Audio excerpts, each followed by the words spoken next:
Hello, everyone. Welcome to the Dyson Boys. My baby brother is out and about, and I said to myself, hey, the show must go on. So I'm flying solo today without my baby brother. All right, let's get to it. Bruce Orr. Wow.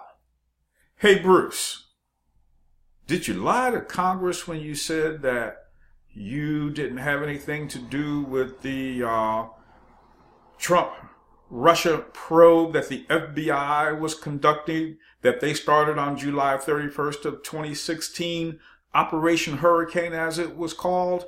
Did you lie to Congress when you said you didn't have anything to do with the probe until after Thanksgiving of 2016? Now, the probe officially opened on July 31st of 2016. So did you lie? Did you perjure yourself? Interesting to find out whether or not you're going to be brought up on charges of lying to Congress, because we've seen what happens to people when they lie to FBI agents or they lie to Congress. Paul Manafort's a good example of that. All right. So, November of 2016, that's when Bruce Orr says him and Christopher Steele corroborated it, saying, yeah, Bruce Orr didn't have anything to do with the probe. He wasn't directly involved in the probe until after Thanksgiving of 2016. Let's go back in history a little bit. Back in history. Now, it's been discovered. I need to get rid of something here. It's been discovered that from Bruce Orr himself that he was all over this probe as early as July. As a matter of fact, the reason the probe started in the first place is because of information that Bruce Orr was feeding to the FBI. We'll lay all that out as we go along. Here's what happened.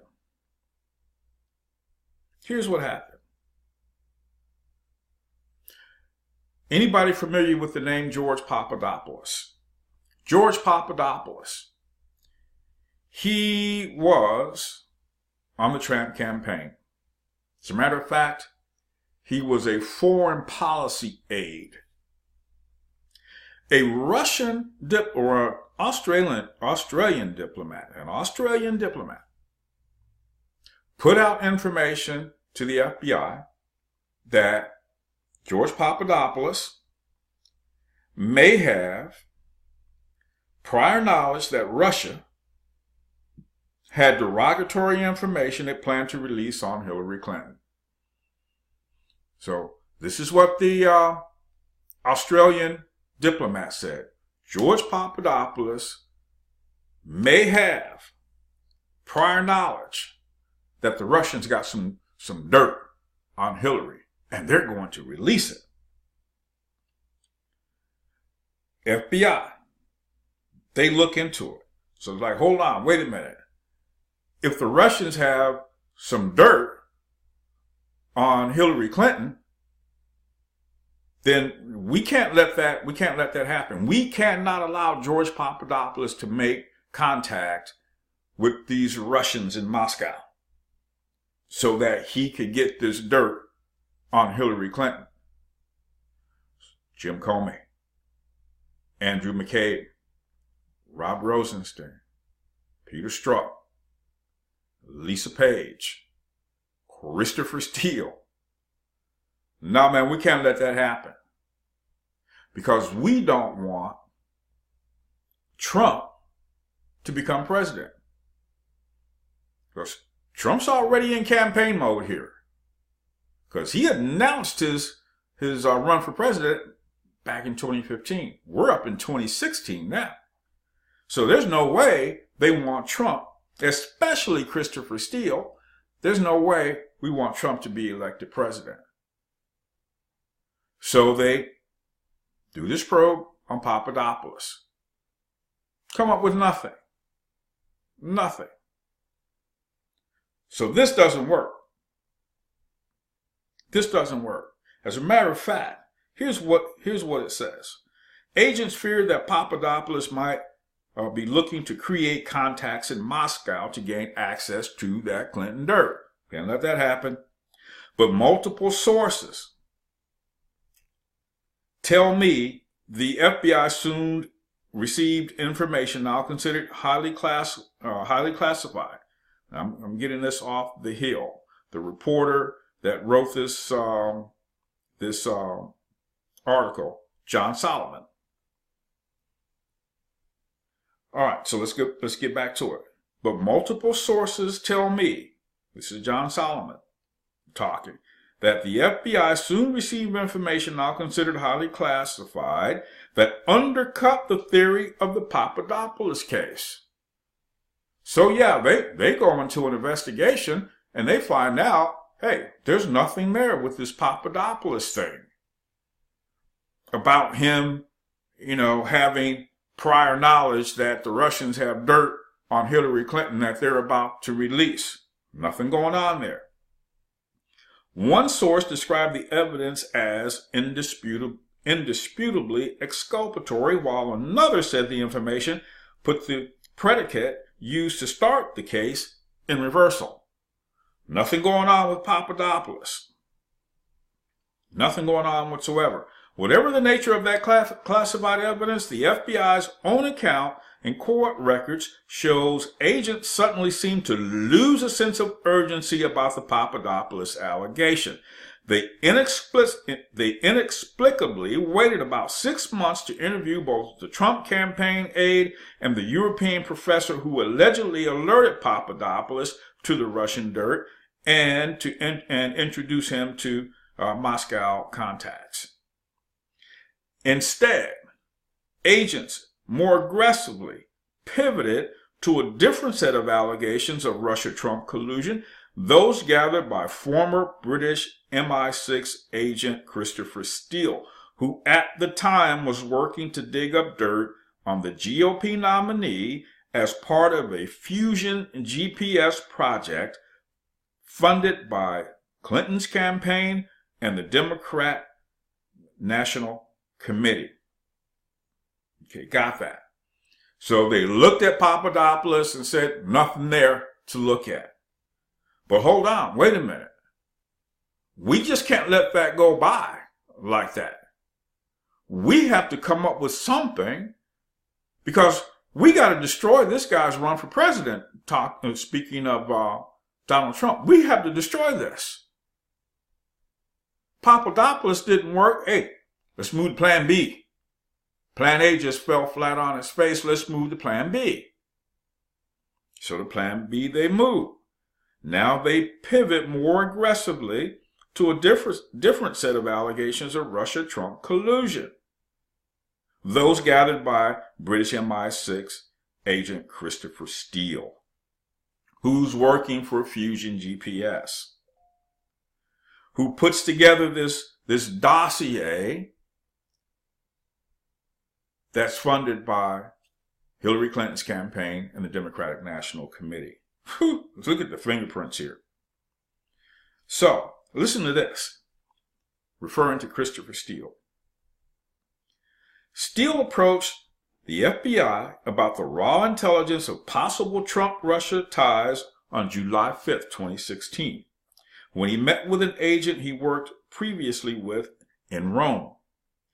Whatever transpired there, that first contact was not enough to cause the FBI to start an immediate probe. Then Bruce Orr, the number 4 DOJ official, intervened according to the newly discovered information. This is in July. But hey, you told Congress, or you and Chris Steele, that you didn't have anything to do with the probe until after Thanksgiving of November 2016. That's what you said. Orr's account to Congress and his contemporaneous notes show he had multiple contacts with Steele in July 2016. One occurred just before Steele visited the FBI in Rome, another right after Steele made that contact. So Christopher Steele, he goes and he talks to his FBI contact in the FBI's Rome office. Prior to him doing that, him and Bruce Orr meet. They're discussing this meeting that Chris Steele is going to have with his FBI contact in Rome. They're discussing that.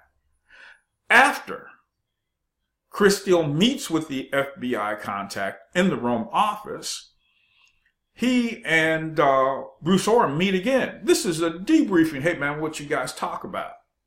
What came of it? July 2016. A third contact between Orr and Christopher Steele happened on July 30th of 2016. Now, we already know, if you haven't been following this, Bruce Orr is a back channel for the FBI. He's the conduit between Christopher Steele and the FBI. Christopher Steele is feeding Bruce Orr information, who turns around and feeds the information to the FBI. Now remember, Bruce Orr is the number 4 guy in the FBI. Bruce Orr, Rob Rosenstein, Andrew McCabe, Jim Comey. Okay? Those are the 3 above Bruce Orr. So these guys above Bruce Orr, Comey, Rosenstein, McCabe, they're getting information from Bruce Orr. That information being fed to Bruce Orr by Christopher Steele. Now, Christopher Steele, he's been let go by the FBI for other reasons. But Orr stays in contact with him. It's figured that Bruce Orr had 60 contacts with Christopher Steele. So, feeding this information as it comes out from Christopher Steele, Bruce Orr is feeding this information back to the FBI. A third contact occurred July 30th, 2016, exactly 1 day before the FBI and counterintelligence official Peter Strzok opened the Trump probe officially. July 30th, a third contact. So, Orr and Steele meet again on July 30th. Listen to this meeting. Steele met with Orr and Orr's wife Nellie in a Washington hotel restaurant for breakfast. At the time, Nellie Orr and Christopher Steele worked for the same employer, Glenn Simpson's Fusion GPS opposition research firm, and on the same project to uncover Russian dirt on Trump, according to prior testimony to Congress. That prior testimony comes from Bruce Orr. So here we have Bruce Orr in contact with Christopher Steele. Also, his wife, Nellie, Bruce Orr's wife, Nellie. These 2 individuals, Steele and Nellie, they work for Fusion GPS. So all the information, and they work on the same project to get dirt on Trump. Nellie Orr and Chris Steele, to get dirt on Trump. So whatever they're coming up with, hey, they're feeding to Bruce Orr, who feeds it to his uppers at the FBI. McCabe, Rosenstein, and Comey. Remember, at the same time, there's an investigation into Hillary's email server thing. And Jim Comey exonerates her of that. But they're still going after Trump. Still going after. Orr told lawmakers that his wife made about $45,000 for her work at Fusion in 2015 and 2016. And he disclosed to FBI officials that he might have a conflict because his wife worked for the same firm as Steele for a period of time. Might have a conflict, Bruce? No, that is a conflict, Bruce, but everybody overlooked that. That conflict was overlooked. Not only by Orr, but overlooked by Rosenstein, McCabe, and Comey. Hey, these guys are in the same flea-ridden bed together. They don't care anything about conducting proper investigations. They could care less, because the objective is to get rid of Trump. Keep him from becoming president. That's the objective. Let's go on here.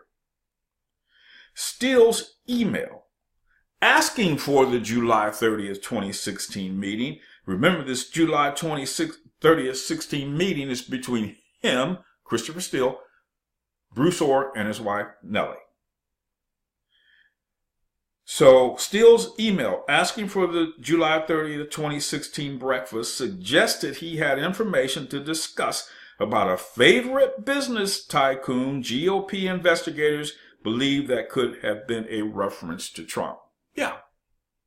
It's Trump, he's out there, he's leading the pack. He's leading the pack. This dude is on fire. He's got momentum going on. His campaigns, his rallies are huge, and they're seeing this stuff. They're seeing people rally around Donald Trump. This is not looking good for them. They're trying to keep him from becoming president, and this guy is on fire. And people are resonating to Donald Trump. They can't have that. Come on, use some common sense here, folks. These folks are up to no good. Orr has said he thinks the reference may have been to Russian billionaire Oleg Deripaska, a man both he and Steele hoped to flip as a prosecution witness against Trump presidential campaign chairman Paul Manafort. Ooh, these guys are nefarious. Congressional Democrats are more inclined to believe Orr's description, but the differences in opinion really don't matter. That's because Orr acknowledged to Congress that the July 30th, 2016 meeting involved a discussion about the allegations Steele had been gathering against Trump and Russia.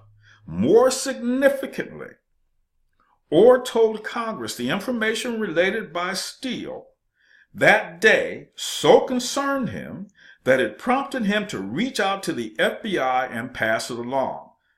Well, you've been passing information all along, Orr. You passed information to the FBI from the meetings you had prior to this July 30th meeting. So that was nothing new there. Let me find my place again. Even though he knew he had a conflict of interest given his wife's work for Fusion on the same project as Christopher Steele. Even though he knew he had a conflict. Not, I might have a conflict. Hey, Orr, you do have a conflict of interest here. Orr called then FBI Director Andrew McCabe, or Deputy Director because Comey is the director. So Orr called then FBI Deputy Director Andrew McCabe the same day as his Steele breakfast and met with McCabe and FBI lawyer Lisa Page on August 3rd to discuss the concerns about the Russia-Trump collusion that Steele had relayed. Now, this is August 3rd. The official probe had already opened on July 31st. Based on opened up that case on July 31st. That probe was called Operation Hurricane. That probe being officially open was based on the information they were getting from Orr, who was getting information from Christopher Steele. Orr disclosed to lawmakers that he made another contact with the FBI on August 15th. Now you got to listen to this. Orr disclosed to lawmakers that he made another contact with the FBI on August 15th, 2016, talking directly to Peter Strzok. Within a month of Orr passing along Steele's dirt, the FBI scheduled a follow-up meeting with the British intelligence operative, and the path was laid for the Steele dossier to support a FISA warrant to surveil Trump campaign aide Carter Page. Did you hear that? Now, Christopher Steele is no longer with the FBI. He's been let go. But Bruce Orr is still in contact with Christopher Steele because Christopher Steele is working for Fusion GPS now. He's the one that puts together this fake dossier. This fake dossier, Jim Comey even called it unverified and salacious, but they use it anyway to go get a FISA warrant so they can surveil short-term campaign worker Carter Page. Wow. These guys are not going to let this go. They don't want to see Trump win this election. So they're trying to take him out, so they cook up this Russia-Trump collusion thing. How Russia is interfering in the election process. Yeah, all countries do that. Hey, Obama did that in Israel when he was over there giving money to Benjamin Netanyahu's opposition. He was over in Britain during the Brexit thing. Obama was over there telling Britain what to do. They don't exit the EU. All he managed to do over there was piss a bunch of folks off because Britain exited the EU anyway. So he was meddling in that. But we didn't hear any outrage over it. So now you cook up this Trump-Russia collusion thing, and you're going to use it to get rid of him so he won't possibly win the presidential election. And you're using Christopher Steele's phony dossier to do that. Now, it didn't work with Papadopoulos. You couldn't get anything, couldn't gain any traction from probing George Papadopoulos. So then you turn around and you pivot to this Russian dossier that's being put together by Christopher Steele. And who's paying Christopher Steele to create this phony dossier? Hillary Clinton's campaign and the Democratic National Committee. That should have raised red flags right then and there. But nope. That for the FBI, for Jim Comey and Andrew McCabe, Peter Strzok, and Christopher Steele, and Rob Rosenstein. Hey, the fact that Christopher Steele is being paid by the Clinton campaign and the Democratic National Committee, that's insignificant. We can't let those two facts come in and destroy our objective of getting rid of Donald Trump. So we cook up this Russia-Trump collusion thing. Now listen to this. Orr told Congress he understood Steele's information to be raw and uncorroborated hearsay. That's what he thought. I wonder if he expressed that concern to McCabe and Rosenstein and Comey. I wonder if he expressed that concern that the information that Steele was putting together in this dossier was raw and uncorroborated hearsay. If he did, it didn't matter. If he did not, he was being disingenuous. In either case, let's say he did, and the McCabe et al., they looked at it and said, hey man, we're going to use it anyway because the objective is to get rid of Donald Trump by any means necessary. Goes on to say, he understood Steele's, talking about Orr, he's telling Congress, hey man, I understood that Steele's information was raw and uncorroborated hearsay, the sort of information that isn't admissible in court. And he told FBI agents that Steele appeared to be motivated by a desperate desire to keep Trump from becoming president. There is now growing evidence that the FBI's sudden pivot from Papadopoulos to Steele was driven by several individuals, all with serious political baggage. Lisa Page and Peter Strzok exchanged text messages about their desire to stop Trump from becoming president. Now, both of them have lost their jobs, Page and Strzok. Steele admitted he was desperate to keep Trump from the presidency.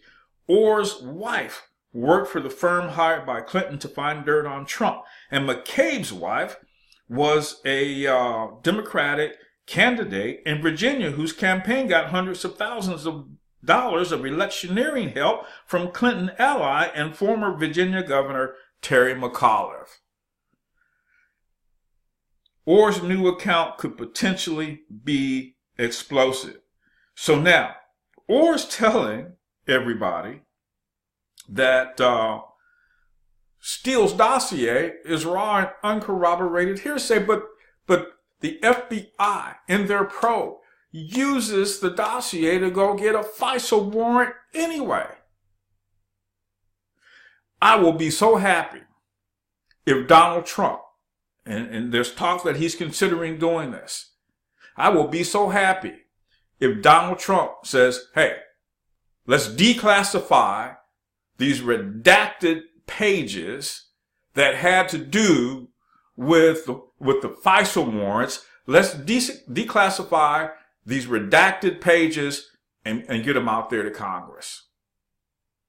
I'll be so happy to see that happen, because they used this dossier to surveil on Carter Page. Hey, we can't go directly after Trump. We'll just go after people that surrounds him. Carter Page being one of them. A bit player. Ruined this guy's life. Carter Page. Ruined his life. You talk about nefarious stuff. This is nefarious stuff, guys. Yeah, more investigation needs to be done. I believe that if Trump were to declassify these documents, these redacted documents, if he was to declassify that, because the DOJ and the FBI has been fighting the release of this for over a year now, a year better, because they know what it says. They know what that bombshell information is. So they don't want to see these documents to be released in an unredacted form. That just blows them right out of the water. But DJT 45, man, declassify that stuff. Declassify it. Because they've been stonewalling for a long time now. More than 20 pages of FISA documents. Man, these things are still classified. And only a select group of congressional members and investigators have been able to look at these documents. We need to get that stuff declassified. We need to get it done. See, somebody's going to go to prison. And these individuals over in the FBI, they got to be having sleepless nights. I mean, if it were me in a situation, not even close to what this is, and I'm looking at the possibility of jail time, yeah, I'm pretty concerned about that. And you would be too. So they are. And then another thing, there's calls for Bruce Orr to be investigated a little bit more deeply, not by Congress, but by the Department of Justice this time. Congressman Mark Meadows, a Republican congressman from North Carolina, sent a letter to the Department of Justice back this last Tuesday, not asking, but demanding that Michael Horowitz and Department of Justice Attorney John Huber interview Bruce Orr. He wasn't asking, he was demanding. So we'll see what comes of that. Because in the letter, it says that Congressman Meadows wants them to demands that they interview and investigate critical violations in connection with the FBI's handling of the Russia investigation and the Bureau's process to obtain a highly secret warrant to spy on short-term volunteer Carter Page for the Trump campaign. So he's wanting Hoover and Michael Horowitz being the Inspector General for the DOJ. Hey, come on, let's get with the program here. Let's sit Bruce Orr down. Not this time, behind closed doors, a congressional testimony behind closed doors, but the Department of Justice, who can bring charges, criminal charges. You know what's going to happen there is like, Bruce, baby, you know what you're looking at, don't you? Man, we could put you in prison down in Gitmo. Or you can cooperate with us and we'll give you immunity from prosecution. That's what's going to take place. And Bruce Orr knows it. And so does the rest of these nefarious players in this scheme that they cooked up over 2 years ago to destroy Donald Trump's campaign and then to destroy his presidency. Ben, I don't think anything's ever happened like this in the history of this country before. This is unprecedented. They thought they were going to get away with it because they thought and believed that Hillary Clinton would become president. So everything that they did would never, ever be revealed. Because the line mainstream media wasn't going to investigate anything. They were just going to ride that wagon along with everybody else.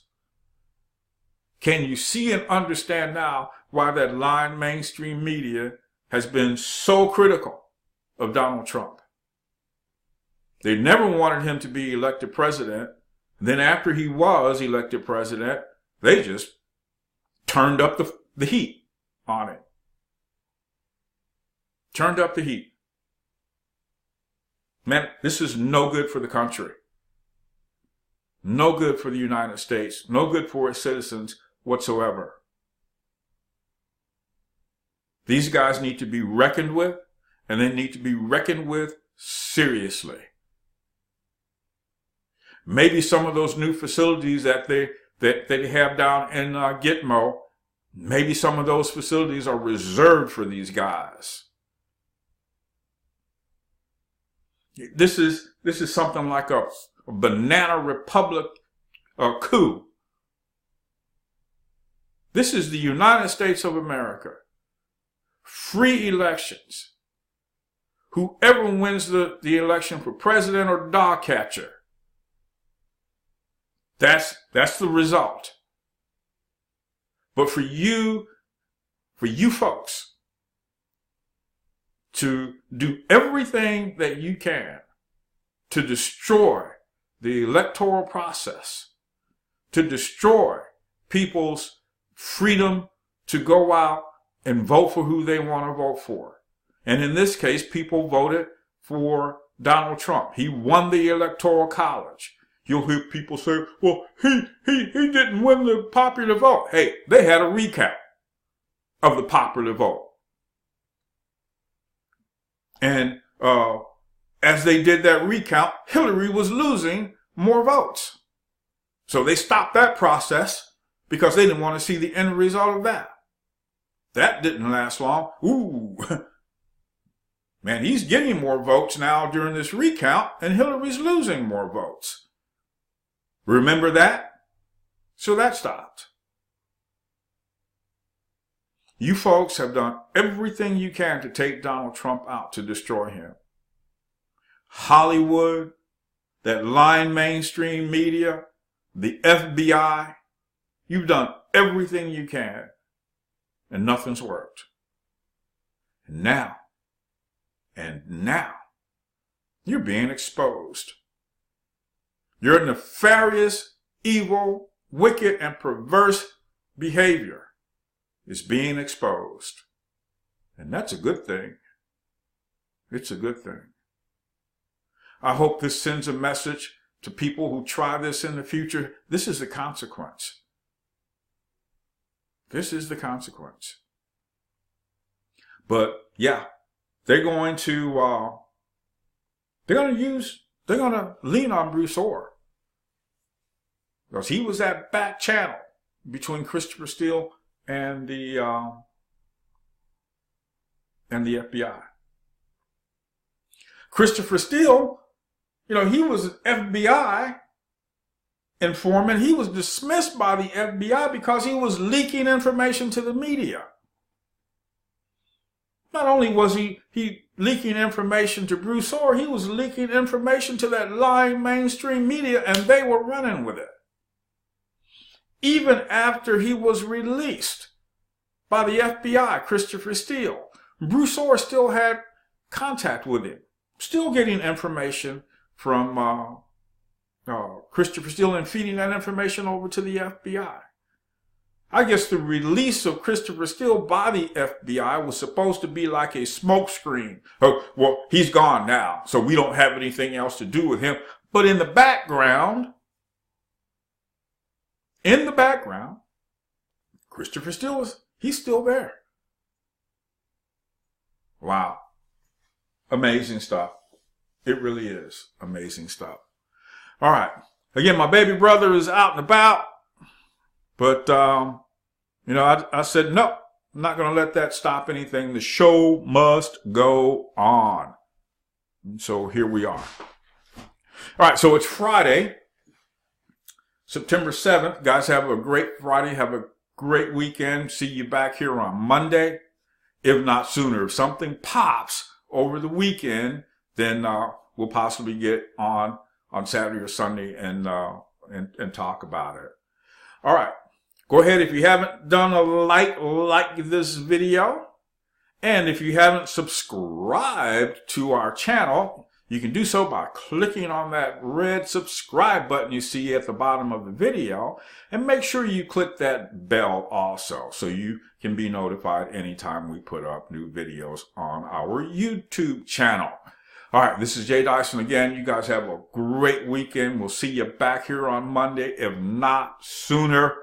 I'm out.